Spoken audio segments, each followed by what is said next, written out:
She wanted an open marriage. Until I found the messages she thought I'd never see flushed face. There's a specific kind of quiet that falls over a man when he realizes the person he'd die for has been slowly killing him. This is that story. I want you to stay with me. Every word of what you're about to hear is real. The names have been changed.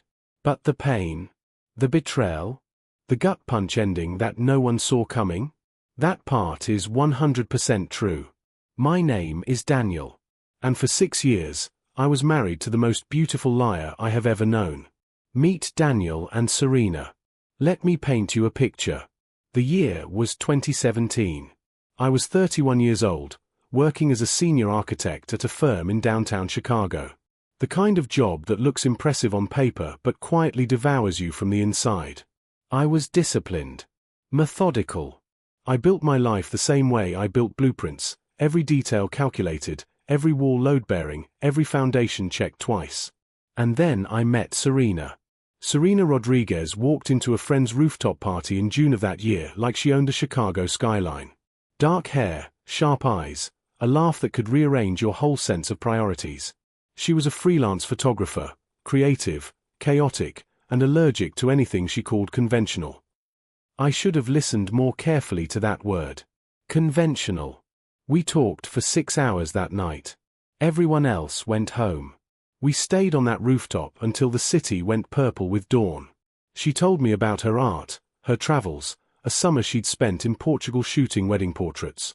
I told her about the apartment building I was designing, how I'd hidden a secret garden on the 4th floor that no one had asked for, just because I thought it would make someone's ordinary Tuesday feel like a miracle. She stared at me when I said that. Serena, you're not what I expected. I didn't ask what she'd expected. Maybe I should have. 3 months later, she moved in.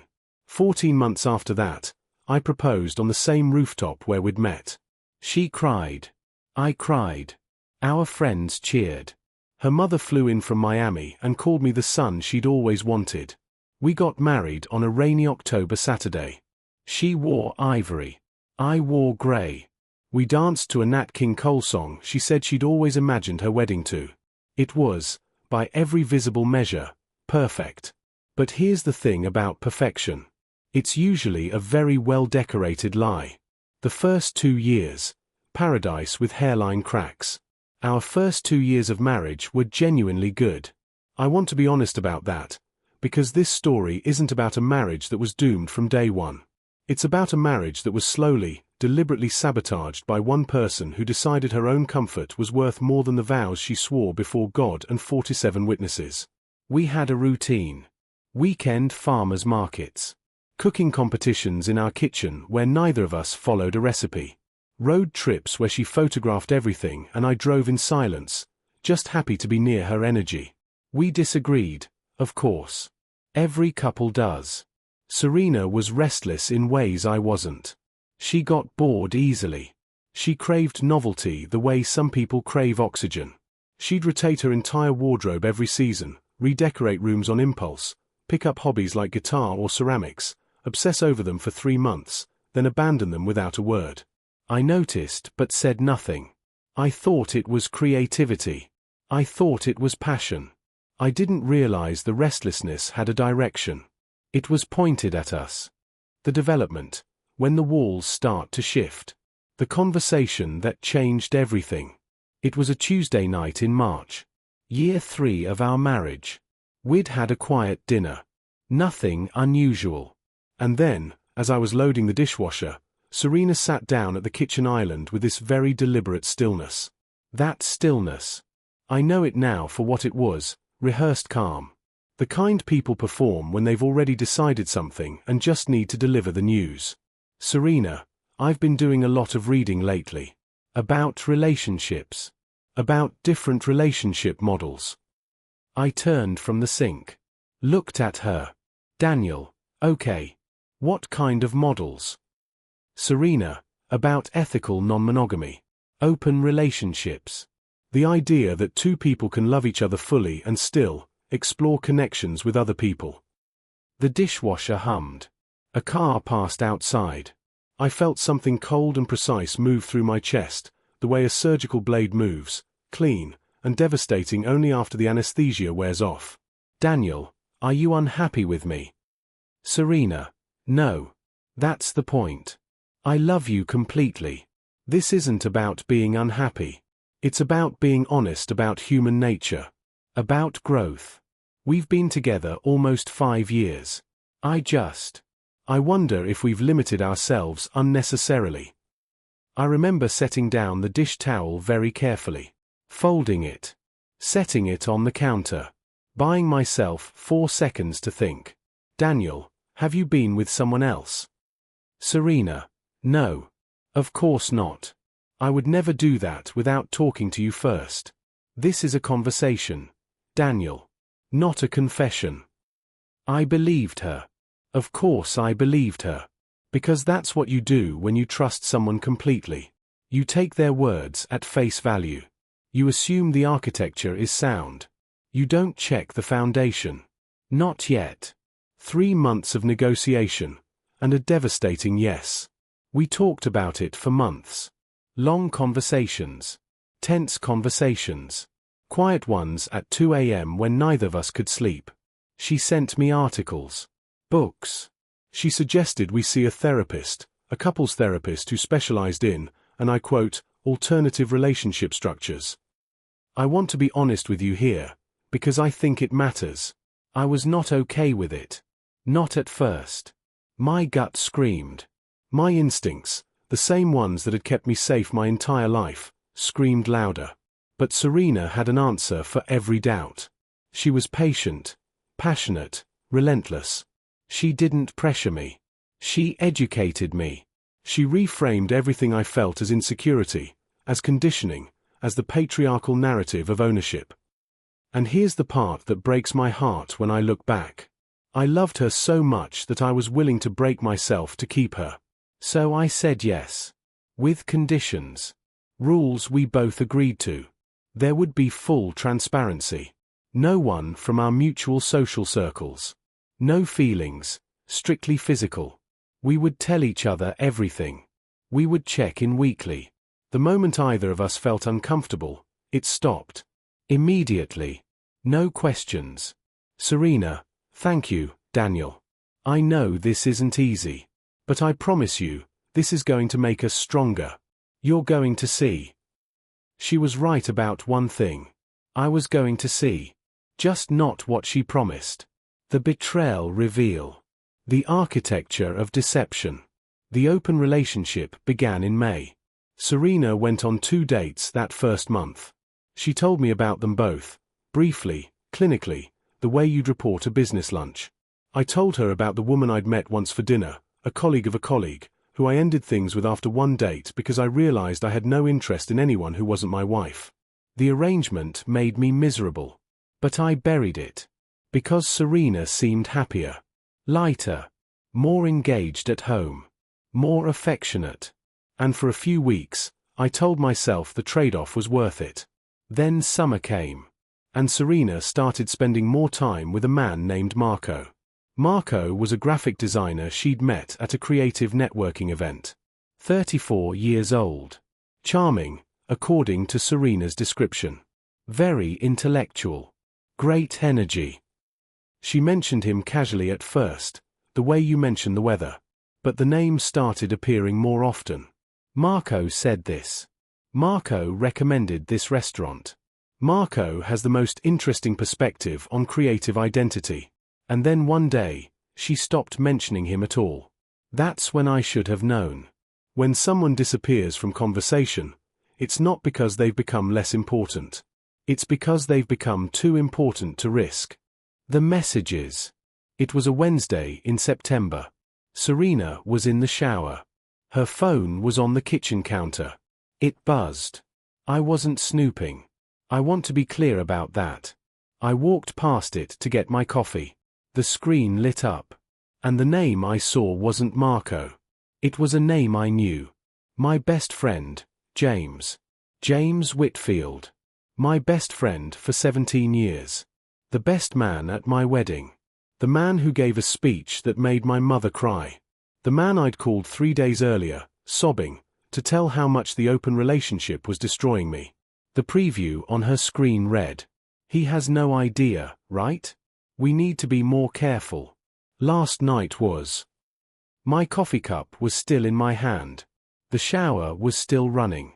And everything I thought was true about my life cracked right down the middle. I picked up her phone. I don't know why. Instinct. Necessity. Maybe just a very human need to confirm that what you've seen is real and not some fever dream. I opened the thread. They had been together for 8 months. 8 months. It had started 2 months before Serena ever brought up the open marriage conversation. The open marriage wasn't a revelation she'd arrived at through books and self-discovery. It was a cover story. She had needed permission for something she'd already been doing. And she'd found the most elegant, manipulative way imaginable to get it, by making me feel like the closed-minded one. Like my discomfort was my defect. I scrolled through those messages for 10 minutes while the shower ran. I learned things I can never unlearn. They had laughed about me. James had called me reliable. Serena had called me safe. Like I was furniture. Like I was a load-bearing wall they needed to keep the structure up, but never the view. I put the phone down exactly where I'd found it. I poured my coffee down the drain. And I waited. The emotional confrontation. The conversation she never saw coming. I did not confront her that day. Or the next. I gave myself 72 hours. Because I am an architect. I don't demolish a building impulsively. I draw up the plans first. I make sure every beam is in place before anything comes down. I called my lawyer on Thursday. By Friday morning, I had taken photographs of the most critical messages, the ones with timestamps that predated our open marriage agreement, the ones that proved premeditation, not passion. On Saturday morning, I made breakfast. Eggs. Toast. The French press coffee she loved. I set the table. I even put out the small blue vase with the white flowers she kept refilling from the farmer's market. She came downstairs in her robe, surprised. "Serena, what's all this?" "Daniel, sit down, Serena." Something in my voice made her stop smiling. "Serena, Daniel? What's wrong?" I sat across from her. I placed my hands flat on the table, a habit I had when delivering presentations. Steady. Grounded. "Daniel, how long have you been sleeping with James?" The color left her face in a slow, terrible wave. She opened her mouth. Closed it. Opened it again. "Serena, Daniel, that's..." "Daniel, don't. Please. I've read the messages. I know when it started. I know about the hotel in Evanston. I know about the night I was in Denver for the conference. I know all of it. So please, don't add lying to the list of things you've done to me." She started to cry. And here's what I learned in that moment. Tears are not always grief. Sometimes they're just the next manipulation. The next move in a game you didn't know you were playing. "Serena, it wasn't supposed to happen this way. I do love you. I love you, Daniel, Daniel, you opened our marriage so you wouldn't have to feel guilty about something you'd already started. You made me believe I was the problem. That my pain was a character flaw. You used me, Serena. You used my love for you as a permission slip." She reached across the table. I looked at her hand. And I felt nothing. Not anger. Not love. Not even grief. Not yet. Just the clean, terrible silence of a man who finally knows exactly where he stands. "Daniel, I want you out of this house by Monday. My lawyer will be in touch." "Serena, Daniel, please, don't do this. We can fix this. We can go back to therapy." "Daniel, Serena, I designed this house. Every wall. Every door. I know every way in and out. And right now, I'm choosing the door." The unexpected twist ending. What I found out 6 months later. The divorce was finalized in 7 months. It was not friendly. It was not ugly. It was just precise. Like surgery. Like the dismantling of a structure that had never been as sound as it appeared. I got the house. She got most of the things inside it: furniture, appliances, the coffee maker I'd actually preferred. I let her have it. I needed a clean space, not a museum. James disappeared from my life without a single word. 17 years of friendship. Gone. He sent one text, 2 weeks after the confrontation. I'm sorry. I don't know what else to say. I didn't reply. 6 months after the divorce, I got a phone call from a mutual friend. A woman named Clara who had been in our wedding party. She called because she said she thought I deserved to know. Serena and James were not together. They had broken up 3 weeks after I found the messages. Apparently, without the thrill of secrecy, what they had collapsed immediately. But that wasn't the twist. The twist was this. Marco, the graphic designer Serena had been publicly seeing during our open marriage, the one she presented as her approved partner under our agreement. Marco had no idea about James. Marco had been in love with Serena. Genuinely. And when he found out the full truth of what had been happening, that he had also been used as a smokescreen, a distraction, a character in a story written entirely for someone else's benefit, he contacted me. He was a 34-year-old man sitting in a coffee shop in Wicker Park, and he called me, the husband, to say he was sorry. That he hadn't known. That he had genuinely believed Serena was honest with him about her arrangement. That he'd had no idea he was the second secret in a story he thought he understood. We talked for an hour. 2 men who had never met. Both betrayed by the same person. Both sitting in the wreckage, comparing damage reports. There's a strange kind of solace in that, if you can find it. In the discovery that you were not uniquely foolish. That manipulation this precise, this patient, this theatrical, it doesn't happen to people who weren't paying attention. It happens to people who loved too generously. And there is no shame in that. The lesson. I rebuilt. That's the word I keep coming back to. Not healed. Not moved on. Rebuilt. Because healing implies you return to what you were. And I had no interest in returning to the man who folded his own heartbreak into a drawer because someone he loved called it a character flaw. I built something new. A quieter life. An honest one. I finished designing a building that year, a mid-rise residential complex on the north side of the city. On the 7th floor, in a small alcove that faces east, I designed a window seat wide enough for 2 people. No one asked for it. The client never noticed it in the blueprints. But someone is sitting there right now. Watching the city. Drinking coffee. Maybe beside someone they love, or maybe alone, which is its own quiet kind of beautiful. Serena once called me safe. She meant it as an insult. I've decided to wear it as a medal. Because safe means trustworthy. Safe means your word is your architecture. Safe means when you say you'll be there, you will be there. Not behind someone else's door, not inside someone else's story, there. Present. Real. Safe means you can be a foundation someone actually builds a life on. Not everyone deserves that. But the right person will. Pause, long final pause. And that's worth waiting for. If this story hit you somewhere deep, somewhere you recognize, you are not alone.